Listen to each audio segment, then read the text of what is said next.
आज अचानकच तक्षूचे पप्पा आम्हाला घ्यायला आले होते. सकाळीच तक्षू आईला पीठ मळायला मदत करत होते आणि पीठ खायला गेले. इथे गरमी एवढी होती ना की दूध पिण्याच्या ऐवजी ना तक्षूला मी ताकच पाजलं होतं आणि त्यात पण तिचे नाटकं चालू होते. इथे पण तिला कसं बस गाणं बोलून बोलून ना ताक पाजवलं. तक्षूचे पप्पा काल बोलले होते मजाक मध्ये की मी येईल घ्यायला, पण आज अचानक खरोखरच आले.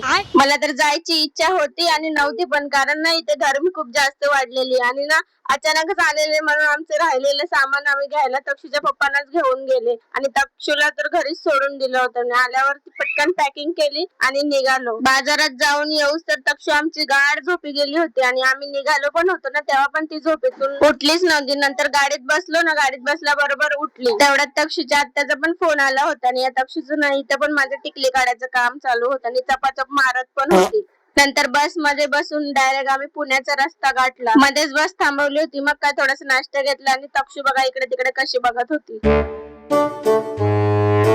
शेवटी 4 तास ड्युटी करून ही मुलगी झोपली आणि आम्ही पण घरी पोहोचलो होतो. चला तर आजच्यासाठी एवढंच.